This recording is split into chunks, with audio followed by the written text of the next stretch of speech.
Perhaps the most memorable encounter I've had with anyone. When I would see brands like Home Depot that had one site at the time and was our customer that said, we want to send messages to users in December that are coming from California and show them lawn chairs, whereas we want to show snowblowers to customers coming from Toronto. And right then and there, I said, wow, this is crazy powerful. How you can customize the commerce experience for users based on where they're coming from, really, to me, was like, this is going to change the world one day. Welcome to the Own Your Commerce podcast, where leading experts, brands, and innovators reveal strategies for e-commerce growth. I'm your host, Jay Myers, and this show is brought to you by Bold Commerce. Hey, and welcome to another episode of Own Your Commerce. I have with me today Alok Ahuja. He is a longtime friend. He formerly used to be with Shopify Plus, and he was one of the original people that actually built out the Shopify Plus partner network. He was with them for years. This guy has been on the brand side, he's been on the platform side, and now he's on the partner side. He launched a new company a few years ago called Trexity, and what they do is they do basically same day delivery for e-commerce brands. So think like Uber Eats, but for e-commerce deliveries. And I know that's not the best analogy for it, but imagine if you want to serve your local market, and when someone orders something, they have the option to, take delivery in 2 hours, and a driver comes and picks it up and delivers the package to your customer. That's kind of it in a nutshell. And he's going to go into it a little bit more in the show. But the important thing is customers are starting to expect this. Amazon is within 1 day of, I think it's like over 66% of Americans. And so if they can get products to customers within a day, you need to start thinking about maybe your customers might be expecting that too. Or maybe it might just be that you don't have ambitions to sell internationally. Maybe you just want to serve a local market. And then logistic companies like this are starting to pop up that are solving for that. And in some unique ways. We also dived into some subscription brands doing local subscriptions through Trexity. It was a fascinating episode. And I think we're going to start seeing more services like this in the future. So let's dive into it with Alok. He's the founder and CEO of Trexity. Let's go. Alok, thank you so much for coming on the show. I've known you forever. We've got a lot of history together, and this is long overdue. So thank you so much for being here. No, I appreciate you. Thanks for having me. You've got a pretty interesting background. You've started your own business. I think you've sold businesses. You've worked with Shopify Plus for years. Now you've started a new business called Trexity, which we're going to get into in a bit. But give me your background. Like, what's your story, Alok? Yeah, absolutely, man. The story is that I've been in love and enamored with e-commerce for the last 15 years. During those 15 years, I had the opportunity to be a part of a startup back in 2006 that was literally built off of 13 lines of JavaScript. The notion there was a software that was built around taking over pieces of real estate on e-commerce websites well before e-commerce was a thing. And it was touted as web personalization. So the code would allow us to recognize who was coming to the site through these pieces of real estate that we took over, banner ads. But we would be able to recognize if it was a first-time visitor, return visitor, what geolocation they were coming from, well before Amazon wrote the book on this. And so that's where it all started. That's where I literally got bit by the e-commerce bug. And this was, like I said, was back in 2006. And when I would see brands like Home Depot that had one site at the time and was our customer that said, we want to send messages to users in December that are coming from California and show them lawn chairs, whereas we want to show snowblowers to customers coming from Toronto. And right then and there, I said, wow, this is crazy powerful. How you can customize the commerce experience for users based on where they're coming from, really, to me, was like, this is going to change the world one day. And that's where it started. So that was a pretty fun journey. That lasted about 6 years. I had the opportunity to watch the company go public and experience what that was like, to an acquisition and getting swallowed up in that acquisition, to then getting the opportunity to work at a bigger agency who acquired that web personalization software. And then I was exposed to a lot of the Internet Retailer 500, from working with Honeywell and Aramark and spending some time at Hamburger University in Chicago working with McDonald's, which was pretty cool. For me, it was, okay, commerce isn't just for people trying to sell stuff. Large brands and large corporate entities are looking at commerce as where they need to start focusing some more of their time, like McDonald's. So for me, it was like, okay, this is turning into something crazier. Being there for about 5 years, all the while being an entrepreneur at heart, loving the entrepreneurial spirit and the hustle. I got it from my dad, who immigrated from India to Canada as a pure entrepreneur, built an empire with, like he always used to tell me, with $12 in his pocket. But watching him do that and, having his day job of being a chartered accountant for Revenue Canada, but then having all of these various side hustles, whether it was real estate or whether it was like side companies. And so for me, it was trying to start my own business while going through and working with all these IR 500 companies. And that's when I was exposed to the other local company, Shopify. And I had multiple Shopify stores back in the day when it was the beautiful green interface. And while working at this agency that had acquired us, I ran into some Shopify folk and had the opportunity to pitch and ultimately come on over to that company and work very closely to help figure out kind of what's happening at Shopify Plus and how can we build a Shopify Plus partner program. Because obviously, as you know, Shopify Core had an extremely robust partner ecosystem, one that you partaked in for many years. And I think the goal here was, can we replicate that for Shopify Plus? And can we get some of these larger digital agencies to recognize that Shopify Plus was a viable solution for enterprise customers? And because I had been exposed to enterprise for such a while now, it was very appetizing for me to try to figure out if we could crack that nut.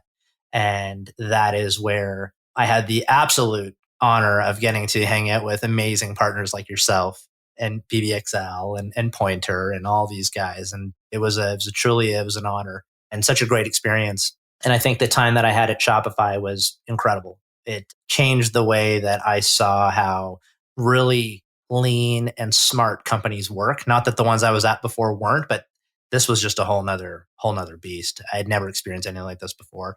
And getting the opportunity to, I think, travel a lot and see how things are done across North America when it comes to commerce and how people are approaching the problem, for me, was really fascinating. And then ultimately walking away to focus on being a dad to two very young kids. And I also made the decision to double down to be a son to a father who had been diagnosed with pancreatic cancer at the time. And I thought this was a great way for me to spend some downtime. And that's what I did. And so making my kids lunches every day, dropping them off at school, and then going to kick it with my dad at my childhood home was my daily routine. And then one day, while taking care of my dad and being alone with him, he needed a bunch of stuff from a store here in Ottawa in the Byward Market, and I called that store and I said, "Hey, can you guys send the following things to the house?" And they said, "Well, we don't do that." And I said, "What do you mean you don't do that?" They said, "Well, we don't deliver. It's not something that we offer." But they're like, "You can call somebody, and if you can get them to come pick it up, we'll gladly send it along." So I started calling all these companies, FedEx, Purelator. I even called a couple Uber drivers. I said, "Hey, can you guys help me go pick this stuff up?" And they said, "No, we don't do that." And a lot of the legacy shipping companies said, "Well, it's after 4 p.m. on a Friday, so we can't really do that, but we could do it tomorrow on a Saturday, but it's going to be an extra $60 because it's the weekend." And just out of sheer frustration, I threw everything off the kitchen counter. And you know me, I can't sit still and I love to solve problems. I started architecting a platform at literally that moment that would allow any merchant in the world to offer same day delivery and also give them a fighting chance against kind of the Amazons of the world, right? I knew these larger behemoths could do it, right? They own the supply chain. They've got these multi-million-dollar fulfillment centers. But why couldn't the favorite stores on my favorite streets and my favorite neighborhoods offer the same service? And that's where this latest venture, Trexity, was started. It was started out of trying to solve for a specific need. And I felt, I'm not the only one feeling this pain. If I'm going through this, I'm sure there's thousands of people that are in this rut. And what excited me the most, though, Jay, was all of the anomalies that I had to solve around this idea, right? Like, who's going to deliver this stuff? And how are merchants going to interact with this platform I'm trying to build? And that, to me, was what got me hooked. That's where I started to lose sleep because I couldn't stop thinking about it. Okay, there's a whole bunch of stuff I want to unpack here. First of all, I love one thing you said. You wanted to take time to be a son. That just struck me as interesting because you always hear, it's very common to say you have kids and your priorities change. I have kids too. And you say, well, I need to be a dad. But you don't typically think about being a son. It's just like, we probably take it for granted, but it is an act. And I know this is an e-commerce show, but I just think that's a really, really cool perspective to think like it's a conscious decision to be every role you are in a family, not just the ones where you're like the leading. Anyways, I really appreciated that. I read about this a while back, and just because you're born into it doesn't mean you don't need to own up to it, right? And we're all born as kids, hopefully to parents that are our parents, and we're sons and we're daughters, we're nieces, we're nephews, we're cousins. And you have to make sure that you take the time in your life to honor those titles, because I don't think, just because they're given to you at birth, it doesn't mean that you should take them for granted, right? And so to this day, unfortunately, I did lose my dad in 2019 right after, but you know what? It was the best, literally the best year of my life, every day just being with him. So I made it a commitment now to have date nights with my mom and continue to be a son and own up to it, right? And not just take it for granted. Yeah. We just generally think we're responsible for the relationships that we have a role in creating versus the ones that we created just for us. are created. Yeah, exactly. Yeah. Yeah. So I love that. I'm going to remember that. A couple other things. Speaking of early Shopify days, you must have started 2015? Yeah. Because I think I remember meeting you at the very first Shopify Unite in San Francisco, which is 2016. And I remember Blair Beckwith was the App Store lead. And I remember he texted me and he said, "Hey Jay, there's this guy Alok. He wants to meet you. He's got something he wants to talk about." And I said, "Oh, what's it about?" That guy had never met you at that point. Something to do with Shopify Plus. I have no idea. But you kind of came in like a bull in a china shop. And I remember you had such big ideas about what the partner program could be. It's easy to see this now in hindsight, where Shopify Plus is and the partner network. But at the time, not only the partner, but just Shopify Plus in general. Because I went through, this was probably 2013.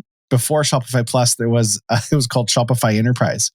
It actually wasn't even a thing. It was just like a relabeled Shopify Plus with some account managers. But that was kind of like a trial that got scrapped, and then Plus was born. And so to have that foresight, I thought was really cool. But it was one of the perks of any ecosystem with like that is the people you make. I met you in 2016, and what is it now? 6 years later. Yeah, we had some fun. You're not. It's completely. We had some fun.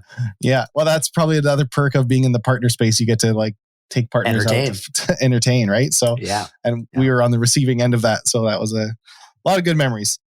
So now you're with this experience that you just talked about with calling to get something delivered. This was even before the pandemic, right? Yeah, so that's the crazy part. So this was end of 2018. So I took this on and I remember something very clearly. I promised my wife that I would just lay low for a while, right? And just focus on that aspect of being a son and being a dad. And man, that didn't last long. So this was just a pure passion project, but I couldn't stop thinking about it. And so I said to myself, maybe in 5 to 7 years, I'll change the way people think about the last mile, about local delivery and kind of the importance it carries. But that obviously changed, and not necessarily by design. I think it's really important that you can have these great ideas. And I think anybody listening to this, if you have an idea, write it down and don't bury it, and try to do your best to action on those items, even if it's just having a 1 hour brainstorm session with a mentor of yours to talk about the idea. Surface it, right? Don't let it go by. And that's what I did with this idea. I reached out to you. I remember sending you a note and saying, "Hey, what do you think of this? I'm thinking of this idea around the last mile." And I kept that email, obviously, but I remember you were so encouraging, and you're like, "Oh my God, I've been thinking about this, Alok, and I've talked to people about it, and I think it's a great space." And for me, it was even going through the motions in 2019 of running up to merchants and asking them if I could test this with them, and sitting in their back rooms while they were working off of this web-based MVP platform that we had. And I would sit there with my knapsack and my notebook, and I'd watch them for 6-7 hours. And they're like, "Well, why are you standing here all day?" And I said, "Well, because the only way I'm going to be able to solve the merchant side problems of the last mile is if I can sit here and actually watch the problems that you're having and how you're interacting with this web-based platform that I'm trying to create, whether it's the business owner or the 16-year-old part-time employee that they have that only comes in for a couple of hours. I needed to really understand the problems that we were trying to solve." And that, to me, Jay, where there was no pressure, there was no stress. It was just this is fun. Let's see what we can do. Let's give these merchants an opportunity to own their customers' doorsteps in a very intimate way, for me, was everything. And obviously, with anything, like I said, you could have the greatest idea, but I think a lot of it also has to do with timing. And timing is everything. And it's funny, going back to Shopify and other companies, like, people say, you look at the success that company's had and the impact it has made on Canada as a whole and the economy. That was not an overnight success. It's over 20 years now that it's been in business, right? Toby started that at the coffee shop on Elgin Street here in Ottawa, and look how far it's come. And I look at that company with nothing but respect and admiration, because I was on the inside and I saw how hard everybody works to push that thing forward, right? And with Shopify, it wasn't all necessarily timing. That timing took place 19 years later when the pandemic ended, and it really exploded. Not that it wasn't big before, but here I was sitting on this opportunity of an idea that hopefully in 5 to 7 years something came of it, but timing changed the trajectory of how this company has grown in such a great way. And it's funny because I was on this Clubhouse, and it was a number of high profile executives in logistics and hospitality. And they were saying, some of the greatest companies are formed in the times of need. I remember listening to that and being like, I didn't quite understand it at first. And I was like, times of need. For me, I always go somewhere like super dark. I'm like, war? But then obviously, March 1st, the world changed, and we were working with merchants that said, hey, we got to pull the plug on working with you because we think the landscape is going to change. And we were working with an aviation company that said, we feel like the landscape of aviation is going to change. And I didn't quite understand it. And then quickly realized that, holy crap, I think that we might have been given a moment in time that what it is that we're building and the problem that we're solving is going to be in high demand very, very quickly. And I think my timeline of 5 to 7 years, I said that night, I remember watching the US news with Lester Holt on NBC and looking at my wife and being like, okay, well, I think everything has changed. And I think that this isn't a passion project anymore. This has turned into, I need to put my cape on and see how much I can save merchants and the world around continuing to keep the flow of commerce moving and helping to uplift local economies in any way we can. But yeah, it's timing has a lot to do with it for sure. It's interesting, right? When the pandemic hit, we as a company at Bold all got together and we just thought, what can we do to help? And everyone can help a different role, but we work with a lot of merchants. And so we thought, well, how can we help stores? And we actually had half a dozen of our team work for a couple days straight through the night. We spun up. It's not active anymore, but it was buylocal.ly, buy locally. And the whole concept of it was, we just saw, similar to you, store after store posting on, they would post on Facebook and they would say, we can still serve you, call us and we'll leave. It could be a sporting goods store or like kids hockey supplies, like phone us, order whatever you need. We'll leave it at the door. You can call us with a credit card. And then some people had a halfway decent website. Some people were putting their stuff on other marketplaces. Like everyone had a different approach to it. And it was just like mad chaos for all these local stores that were doing fine before and probably before the pandemic, didn't have a need for a really robust online presence because their business was local. And then when you no longer could shop local, they were panicking. So we put together this website where stores could list their store, their location, what services they were going to sell. It filled up. It didn't, in Winnipeg, it blew up. Some other cities in Canada, but I just couldn't believe 80% of the stores on there really had no option for any type of digital way of paying or ordering. They're just local stores. And so I remember when you mentioned about what Trexity does, I just thought, I grew up in a family business, and it was listeners of the show have heard me talk about it a few times. It was an archery range, and worked there with my dad starting when I was 13 years old, and it's still around. It's like one of those 30-year-old business, and it's nothing that'll ever go public, but it paid the family's bills for 30 years, and it's a great local business. A company like that would never have ambitions to have, be selling all around the world online and things, but they want to serve their local customers. And I remember when the internet kind of came around, what the internet took away from the local merchant was price. Like you couldn't compete. Price was something you no longer could compete on. You can always find stuff cheaper online. But the one advantage of a local store was that you could drive there and get it the same day, right? And I thought that one of the coolest things about the service was that it kind of gives the strength that was the advantage of a local store back to the local store. So, we're in Winnipeg, someone 1,000 miles away can be selling something for 20% less, but it's hard to compete against having something hours away if you need ink for your computer or you need something. So that's what I thought was really interesting is I always think like what gives that strength. And I just realized we didn't actually even say what Trexity is yet. So I have a couple of questions to ask. So what exactly is Trexity? That's awesome. I love how we haven't talked about that yet. Yeah. We've made hints. The listeners still don't know what it is. So we could really mess with them. We could mess with them right now. I'm curious what people are thinking, actually. Yeah, exactly. No, it's a last mile logistics platform. And so the goal of this platform was to enable any local merchant to have the ability to offer same day local delivery. And you hear that a lot and people say, well, yeah, we can do local delivery. But what Trexity is, it's an all-encompassing platform. So there's a number of ways that our merchants are using us. One is obviously with an e-com integration where they allow their customers to go through an online experience, purchase things, put it into their cart. And then when they get to the checkout process, Trexity shows up as a shipping option. And it says, do you want this delivered locally today? You click yes, and you transact, and away you go.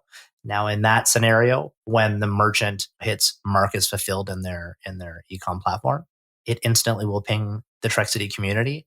And this is where it gets special, but the drivers are Trexity drivers. And they will then, through their Trexity driver app, accept the order and make their way over to the merchant, pick up the package. As soon as they pick up the package, they'll scan the unique QR code, which is on the Trexity shipping label, which all the merchants get when they fulfill their orders. And that QR code, once scanned, is when it gets really special. This is when all types of really cool communication gets sent out to the end customer, right? Whether it's an SMS or an email, they will then be notified that their package is en route. They can follow it in real time on their phone, just like an Uber Eats order. And we will tell them to the exact minute that it'll show up to their doorstep. So none of this waiting for the cable man nonsense, 9 to 5. And once it's arrived, knock, knock, it's here. The drivers will scan the QR code to close off that delivery. And then we follow up with a survey to the customer. How do we do? And we get customer feedback. And then we share that with our merchants in what we call the merchant report card and let them know what their customers are saying about the delivery and how they feel about the service. And once again, what's unique about that, Jay, is when our drivers come to pick up these packages, they're not in big boxes wrapped in tape with all types of styrofoam inside. It's literally in the bag that you would get if you walked into the store with your receipt in there and handed right to you at your door. And so that's what I mean by owning your customer's doorstep, right? It's just like as if they were in the store, which works really well. A lot of our merchants as well will do that exact same process, but without an e-com integration. And so what we've done is we've built a standalone merchant portal where they can just log in and at their fingertips, they have access to a last mile logistics fleet where they can put in, all we need is an end address and the rest is history. They can go ahead, they can create orders, they can bundle, which has been very special for us and is also a bit of proprietary IP to Trexity. But one of the things we learned early on was, and this is all coming from our drivers, is they would say, we really dislike picking up one order, dropping it off, then going to pick up another order and dropping it off. We love it when we can pick up a bunch of orders and then go to a centralized geographic region within the city and drop all of these things off. And so what we did is with our standalone merchant portal, we give merchants the opportunity to upload or ingest anywhere from 1 to 10,000 addresses. This will then plot in real time on a map. And then with one click of our bundle button, we will bundle those deliveries based on areas within the city and obviously based on the requirements of the merchant. If they have an SLA of things needing to be delivered within 1 to 2 hours, we will bundle accordingly. And at that given moment now, a driver can come and pick up anywhere from 6, 7, 8, 12 deliveries, be gone for 30, 45 minutes to a centralized area and make those deliveries and earn more chips by doing it. So that was a bit of kind of how we've been able to scale accordingly. And it's funny when I tell people that, they say, well, hold on a second. You're making decisions based on what the drivers want? And I said, well, absolutely. I'm not going to build something and force someone to use it. And we did that with our drivers and our merchants, right? And so building the platform was really important in order to make sure we were diluting all the complexities that came with using logistics. And I think I remember telling you this in 2019 when I was doing my Intel and I'd go to like the FedEx website or I'd go to the UPS website and how hard it was to literally just input one package. It's like, what's the cubic inches of the box? And I had to take my scale and put the box on the scale and hold it in my family room. And it wasn't fun, right? And so for us, when we were designing this, it was really important to dilute a lot of those notions when it comes to trying to put a delivery together and make it as easy as possible. And I think this is where my background came in was being able to rub shoulders with thousands of merchants for over 15 years around the world and understanding how hard it is to run a business, you have to make this so simple for them in order for it to be successful. And if I wasn't able to do that, then I don't think this would have been able to scale. And then also understanding who was going to be using our portal was really important, right? We're going after SMBs, right? These are mom and pa's, the local economy stores, right? The brick and mortars on our favorite street. And so sometimes they're not as tech savvy as you'd hope they'd be, right? Even some of them that have some modern day POS systems like Clover with a great inventory management system still outsource to get that all done and truly don't understand how it was done in the first place. So I took on the idea of incorporating, or I guess you could say employing, it sounds so bad, but my 9-year-old daughter to QA the platform for us. So early days, I'd put it in front of her after dinner and I'd sit her here in this chair in my office and I'd say, okay, Aria, I need you to go in and build a delivery. And if she was able to do a delivery, then we effectively did our job to making this so simple that anybody could do it. And to this day, I don't know if the investors all want to hear this, but Aria still does a lot of the QA. She is. She'll awesome. Still run through the driver app. And when we're out in the field testing, she'll have my phone and it has to be that simple, right? On both sides, right? And that's what's really important. So is this a bad comparison? Do you like it when people say this or not? The Uber Eats, but for e-commerce? Or is that not a fair... That's just you. You always love saying that. Well, I don't know. It is a good... No, but it's good. Because they're not professional delivery drivers. They're people in their own vehicles. How does that work? Are they paid by... No, it's the same. Delivery? It's the same. Yeah. So okay. They're paid by delivery, right? And they're absolutely contract drivers. And I encourage that, right? So we tell our drivers, and I think maybe let me backtrack. One of the things I didn't tell anybody or any of the listeners was when this idea came to me in 2018 and we were thinking about how to scale this thing and the problems that needed to be solved, the first thing I did was in February of 2019. I remember the day, it's clear as water. It was like a Tuesday night. I think I'd put the kids to bed and I told my wife I was going to the airport. And she said, oh, she looked at me like I was crazy. But what I did is I made my way there. And I went over to this area at the airport called the Uber lot. And it's where all these drivers just sit and wait for a plane to land. And I would knock on the windows of drivers and I would ask them and I would say, hey, listen, why do you do this? What do you love about it? What do you hate about it? But what would you do if you were in charge? And I started to get an incredibly large amount of tremendous feedback, right? And at that point, I started building focus groups of drivers and I started bouncing ideas off of them. And there's one thing that if you don't know is that drivers are extremely vocal. They will tell you what's ticking them off and they'll tell you what's making them happy. And so I thought, let me see if I can start to figure out some of the pain points these drivers have and one by one, see if I can solve those. And I started using this as the catalyst for us to launch the driver side of this marketplace that we were trying to build, right? And so you might have heard me say before, like we listen to our drivers. I will always listen to the drivers, right? And sometimes I'll show up in the field when deliveries are taking place and I'll just sit there and I'll wait for a driver to show up to take the delivery and I'll ask them questions, not knowing who I am or who I work for, but just wanting to understand what are we doing right and what are we doing wrong, right? And how can we continue to improve the platform? So these drivers are very much contract drivers and they work for Uber, they work for Lyft, they work for all these companies. And I said to myself early on, I said, they're always going to work with these companies and I'll encourage it. Like I'll say, take an Uber into the downtown core of your city, do Trexity all day long, and then get an Uber ride close back to where you live and just earn as much as you can. These are some of the hardest working people I've ever met in my life. And I have a lot of respect for these people.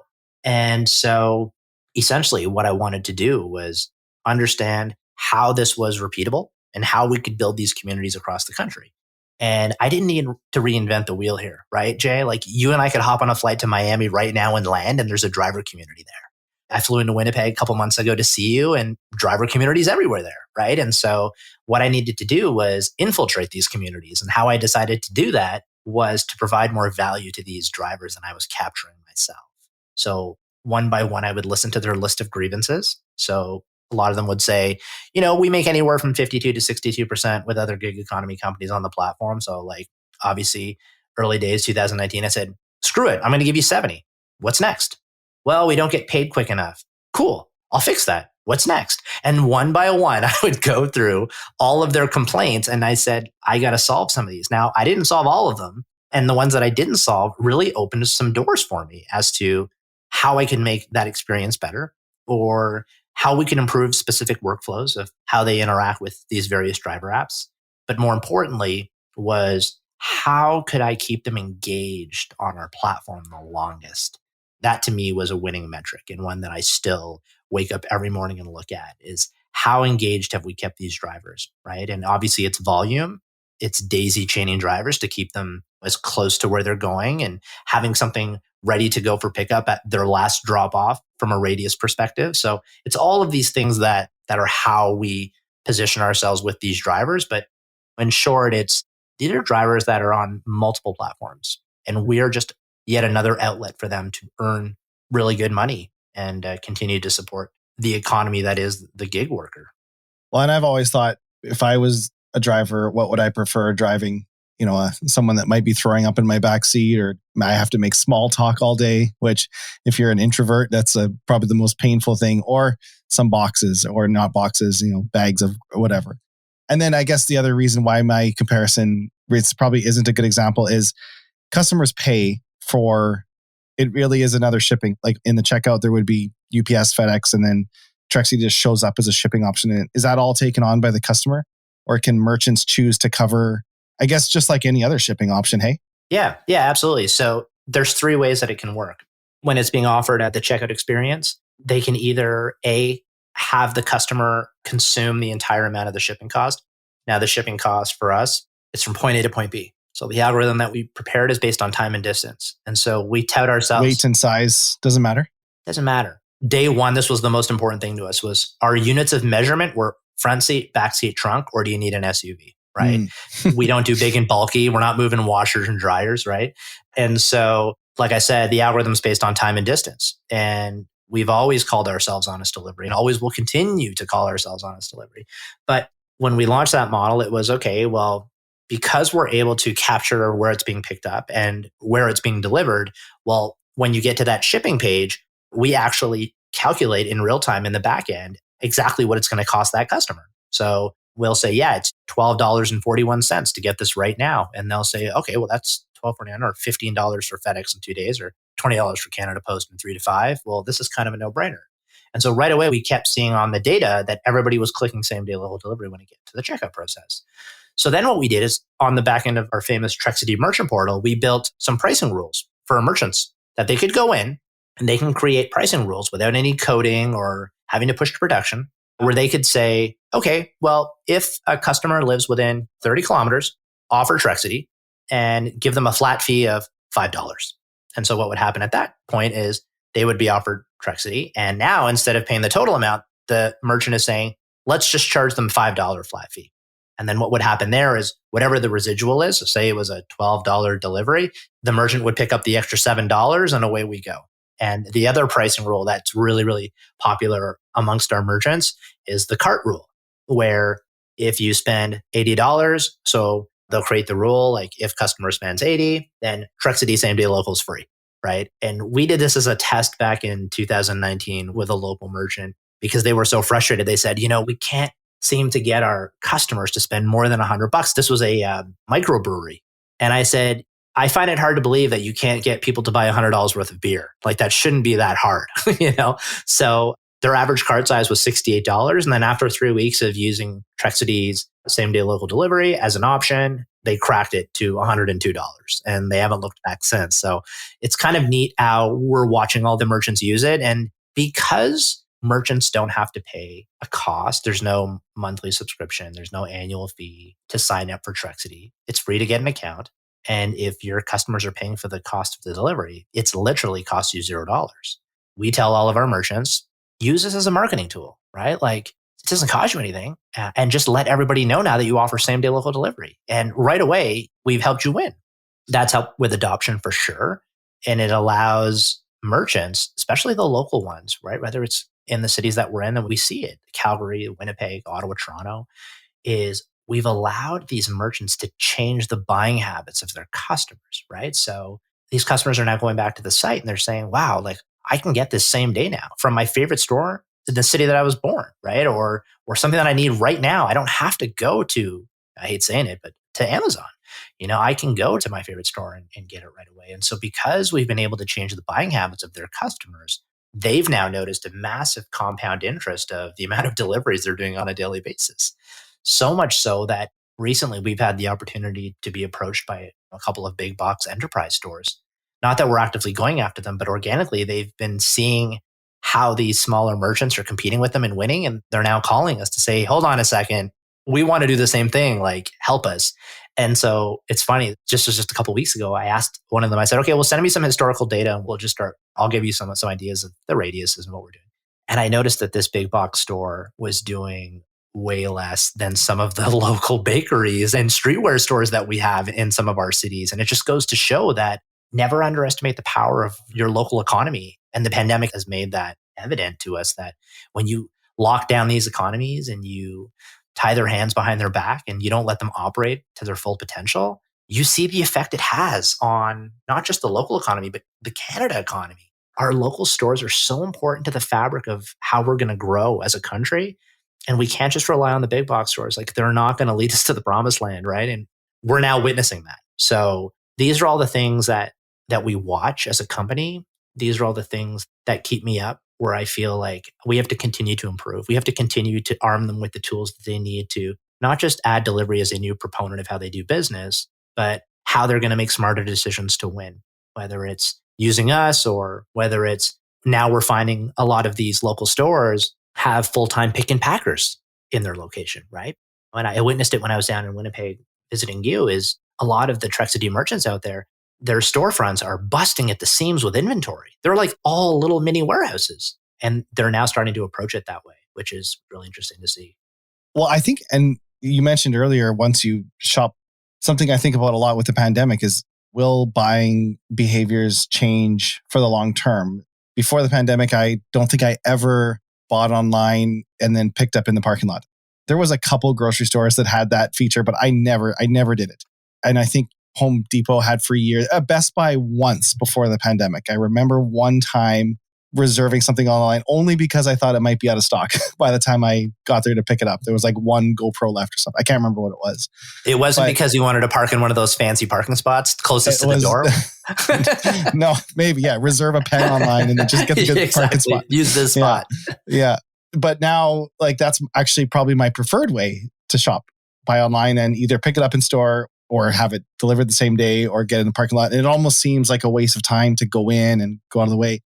I'm actually curious. I don't know if you have data on this, put you on the spot, but like, if I shop online and I buy online, pick up in store with someone and it's a good experience, let's just use Best Buy as the example. And if it's a good, smooth experience, I'll probably be more likely to do it with them again, because your relationship with a brand, like, it's built on trust. And I feel like logistics are such a big part of trust. And honestly, that's like one of Amazon's secret sauce. They are a genius logistics company. When you are on Amazon and it says this product will be there this day, it's there that day, 99.9% of the time. And so there's that trust factor. You know what type of box it's going to be in. You know the day it's going to be there. So like, if you're going on vacation on Friday and you need swim shorts on Thursday, like, it'll be there. And if you do that a couple times with this, I'm guessing it increases the repeat customer rate. I don't know if you have any data on that or not, but we do. Yeah, we do. And it's funny because we see a lot of repeat customers. And it's funny because we'll see a repeat customer for one merchant, right? And we'll see their name pop up and we'll see the address pop up multiple times. And it's, once again, it's through that growth of compound interest, right? They'll try it once, they'll get hooked to the service, then they'll want to do it again. Now, what's interesting about seeing those repeat customers is they know that we're kind of hiding behind, right? They'll see our logo on the tracking or on the shipping label. And so what we found over the last couple of years is those repeat customers were starting to reach out to us directly. And they were saying, listen, I just got like 5 deliveries and I can't seem to get it through my mind how incredible that was. Who else can I shop with that offers Trexity same-day local delivery?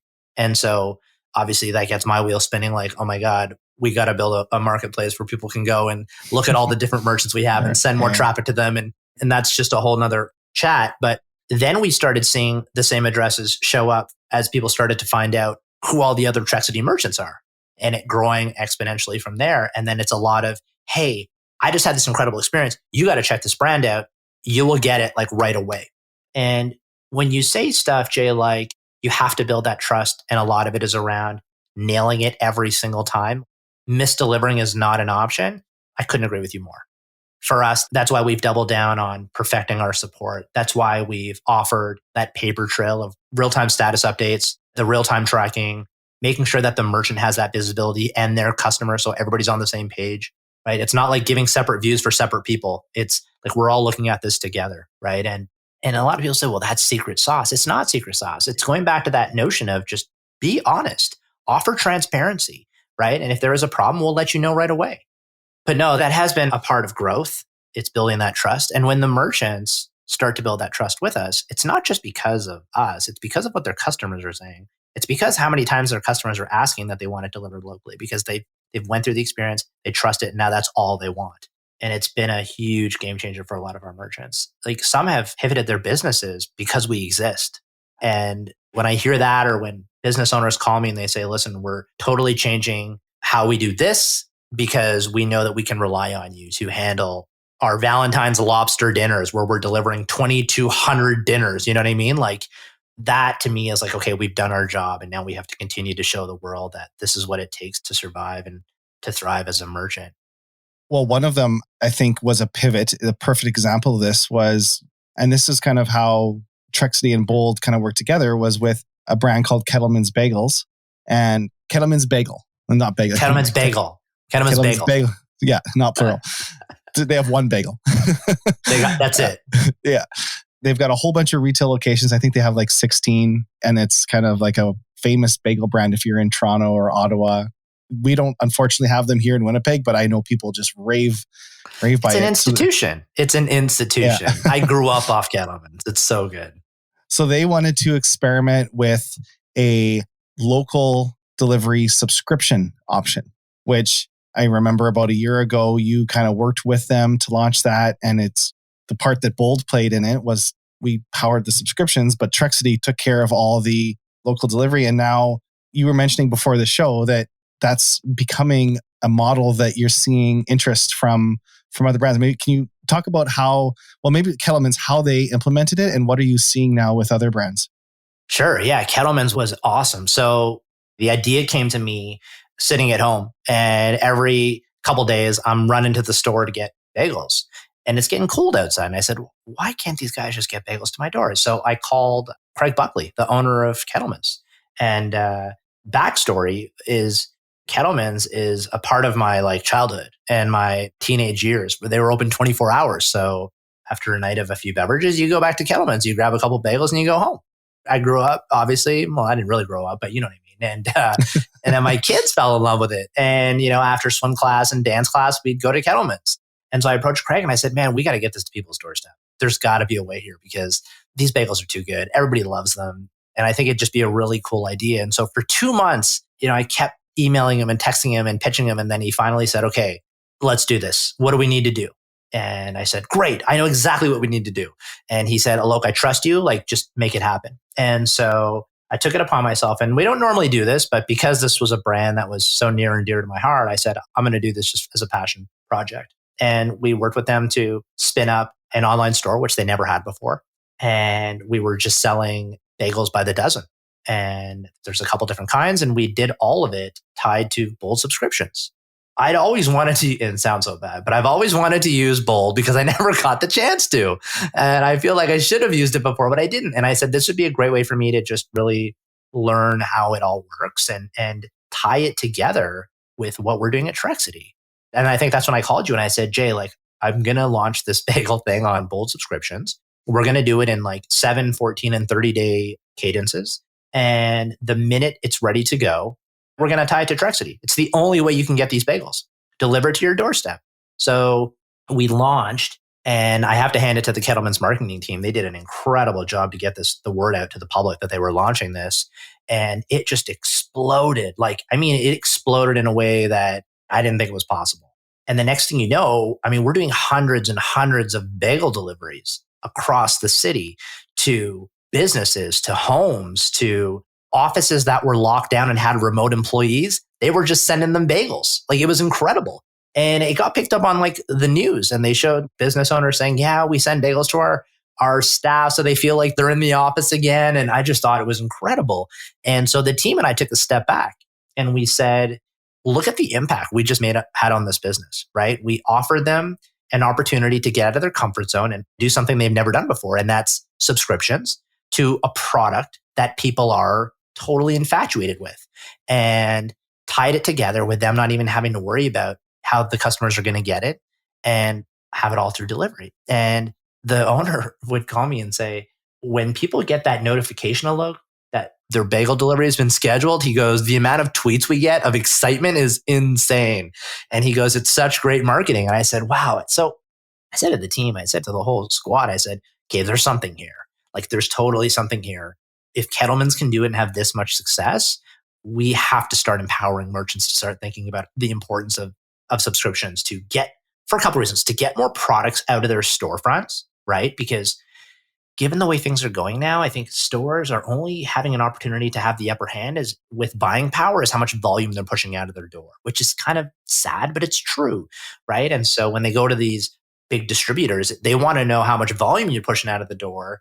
And the more volume you're pushing is the more better deals you'll get as a merchant to grow your business. So we then decided, we said, let's go to our existing merchant base and let's start talking to them about the importance of subscriptions and taking what they already have, now bringing it to people's doorsteps where they can get them for a couple things that are huge for these merchants now. Because remember who we're dealing with, right? They can now start to forecast revenues, something they never did before, because of all the subscriptions that they've got tied to their products.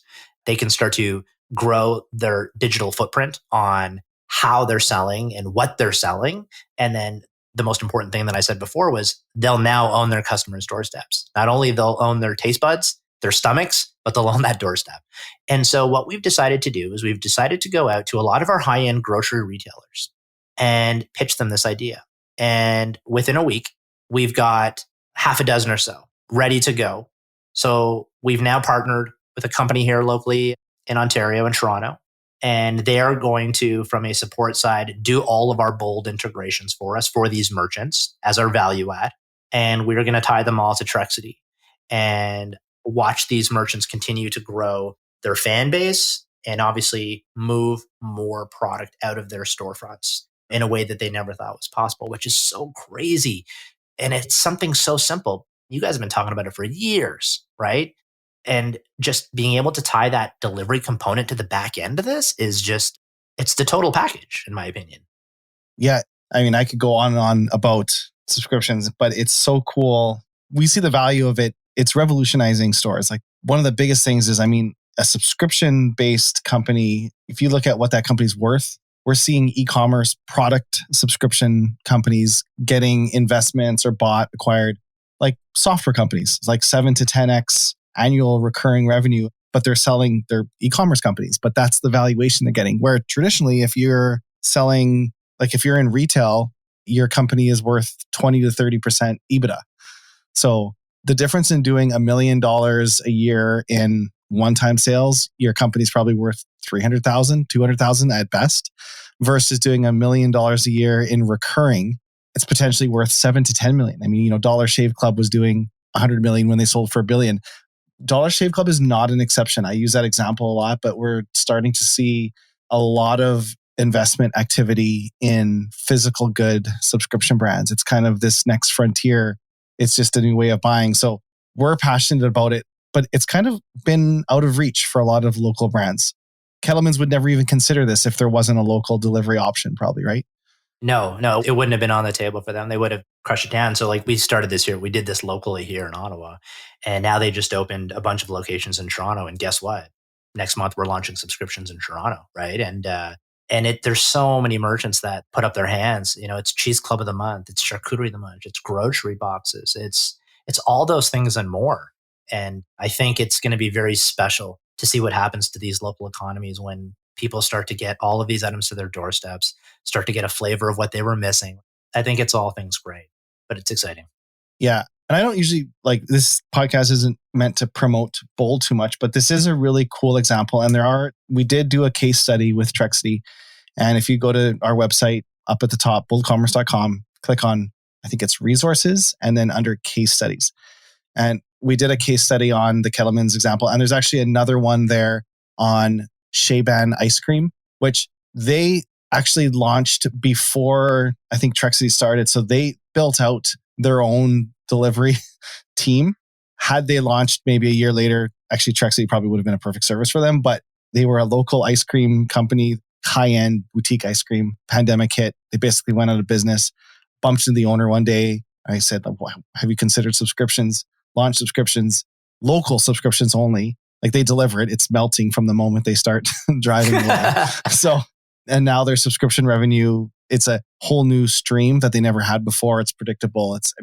The benefits of subscription are many and customers like it too. So like if you're a brand listening to this that has any local presence, you can leverage those customers too.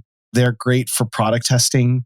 If you want to launch new lines or get feedback, and they're not just subscribed, they're members of your brand. So I think that's another really valuable reason to try to get people onto the.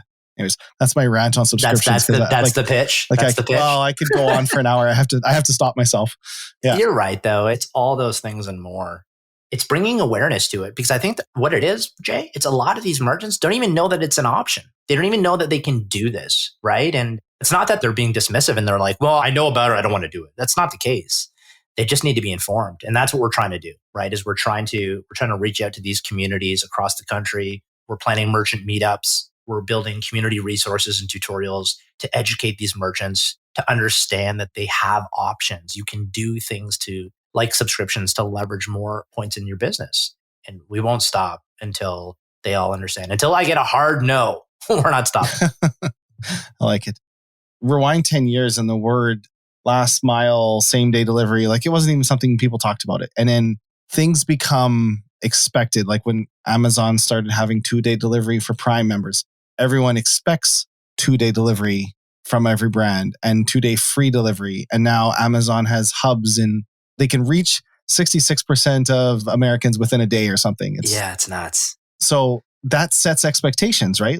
One of my questions I wanted to ask you is, Amazon being in every city, is that a good or a bad thing? I almost think it might be setting that expectation. So maybe a good thing in some ways, right? Yeah. Listen, I think it's a great thing. And I'll tell you why. And I'm guilty of this too, is sometimes when I'm, in the past would be shopping for something online, they'd have this countdown, it says, hey, put this in your cart in the next 5 hours or 4 hours and you'll get it tomorrow. And I started changing my buying habits and only buying things that I would get tomorrow because I would just look for products that had that countdown on it because I wanted it right away. I didn't want to wait. And so it wired me differently. And I think it did that for many people and not just me. I think as society as a whole, we have now become accustomed to getting things right now. One of the things we don't do at Trexity is hot food. We don't touch hot food. But I think it started with hot food, right? Where you could just get something right away, brought to your doorstep. And then it was Amazon with anything else that you wanted. You get it within the day or the next day.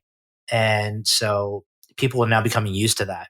But the people who couldn't partake in it were the merchants that we're going after, the merchants that we're servicing, the merchants that need our help are the ones that didn't have a chance to offer that level of service. And now we're just leveling the playing field because you really see what happens when you do, right? These merchants start to thrive. They really start to become confident in what they're doing and who they're servicing. And they start to build new products around being able to offer a same-day local delivery. So I love it. I think it's just continuing to bring more awareness to the last mile and its importance. And I think the needs of the users all over the world. We've also become very smart about how we spend our time. And I think this pandemic has brought awareness to the importance of our time. And it's something that is the same for everybody. I don't get more hours in the day than you, and you don't get more hours in the day than someone else. And it's all the same. And it's now I think we're just getting much smarter about how we want to spend that time, right? And we've realized the importance of being with the ones that we love and doing the most meaningful thing we can do, whether it's working on a hobby or working on our careers. And now when you see that you can get things brought to you right away and still continue to support your own merchants while being very aware of how you're spending your time and putting a cost to it, it changes things, right? And it brings delivery to the forefront of not having a life of luxury, but I think a life of convenience. Maybe many years ago, it was a luxury to have this type of service. And I think now people realize it's not a luxury, it's a convenience, it's important. What's on the future for the company? Well, we're continuing to scale. I mean, the sky's the limit here. I think what's on the roadmap for Trexity is continuing to scale across Canada. There's a few key cities that we want to continue to service and open more of.